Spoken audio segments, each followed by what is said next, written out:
Let me take it to a quick journey to Lynch-Bages. North of Bordeaux, on the left bank of the Gironde River, half a mile from the town of Pauillac is the small village of Bages, surrounded by the vines of Lynch-Bages. Lynch-Bages is a wine estate of about 250 acres, planted with 75% Cabernet Sauvignon, 15% Merlot, 10% Cabernet Franc, 2% Petit Verdot, which makes 102%. That's our kind of arithmetics, you know. It also produces a small quantity of white wine from Sauvignon and Semillon grapes. It has a long history.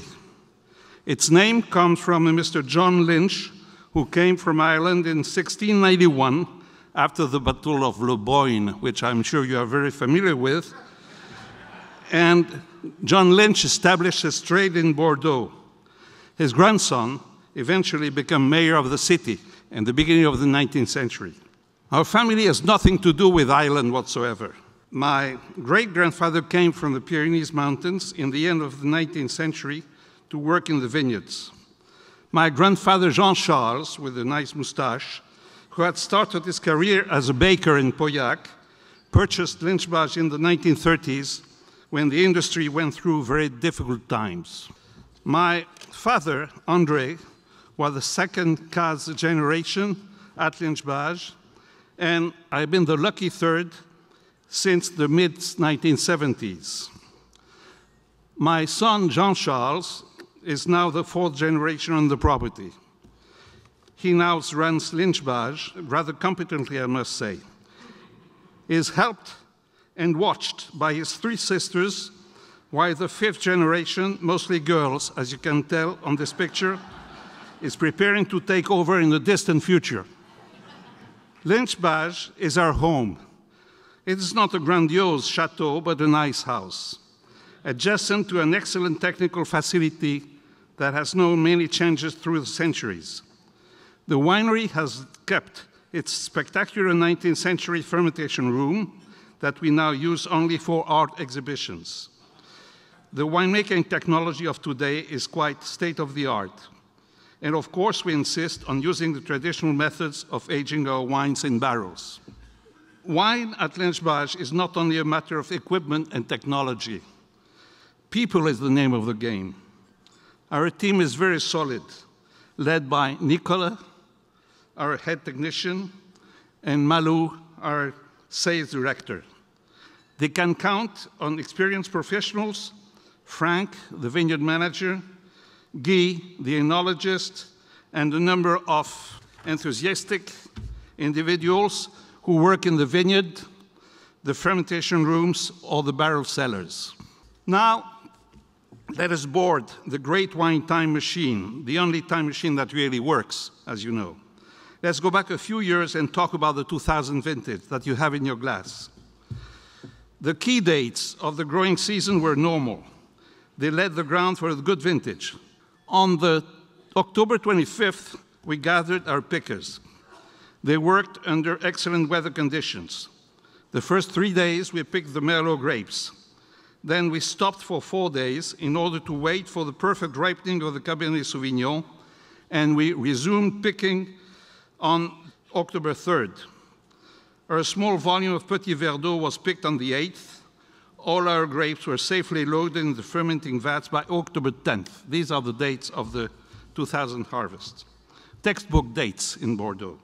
At this most important time, the cooks are the most important members of the crew. They have to feed several hundred people and keep them happy. In their kitchen, early in the morning, I had a daily meeting with Daniel, our head winemaker at the time. That are wonderful memories for me. The grapes look beautiful. The lab delivered textbook analysis. Our cellar master, Guy, he has now retired, took very good care of the harvest. My father came to check if everything was in place, and of course, he paid a visit to the cooks. At the end, the pickers had a big party, enjoyed the traditional leg of lamb, and went home. We were then left with dozen slots of wines and we went to work on the selection and the final blend, the assemblage, as we call it. Daniel and Guy are very competent professionals. The quality of the vintage made it an easy task, and I believe we did a good job. Then the wine was put in barrels, where it stayed for about 15 months, going through the traditional racking process that helps clarify and soften the wine. We crafted 2 different wines for our first and second labels. The blend that was to become 2000 Lynch-Bages was made of 71% Cabernet Sauvignon, 16% Merlot, 11% Cabernet Franc, 2% Petit Verdot. 70% of the wine was aged in new oak and 30% in 1-year-old barrels. In 2002, the wine was bottled. We started to ship in the fall.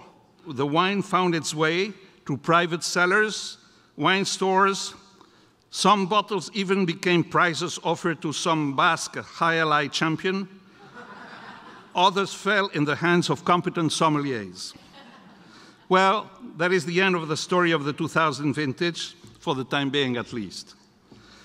To wrap it up, I just want to say I hope you will come soon to our beautiful Médoc region and visit us in Pauillac. This is the Pauillac lamb, very famous, excellent with red wine. We will do our best to prepare your visit and give you an occasion to open a good bottle of Lynch-Bages. Decant it and drink it with good food and good friends, as it should always be when fine wine is on the agenda. Thank you very much. So it worked. This is the oldest wine that we've had today so far. 2000 is the oldest vintage, 15 years old now. How would you say this is in its evolution? The evolution, it's 14 years old today. The wine starts showing really at its best, but you know, a wine goes through different stages. It can be drunk very young, it can be drunk very old. It depends how you drink it. Depends the food you have with it.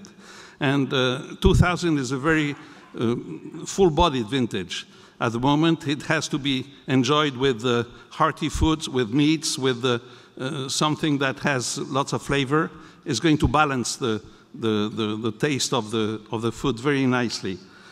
I think this wine will be around for, I would say, another 50 years. I won't be around. Most of you won't either. When you drink wine, you drink also history.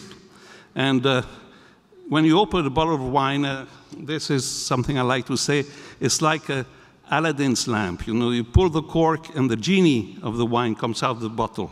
And with carrying with it the history of the place where it was grown, the people who made it, and the time. Again, the time machine. Wine is a time machine. Well, thank you for introducing us to the genie of Lynch-Bages. Anyway, Jean-Michel Cazes. Thank you very much.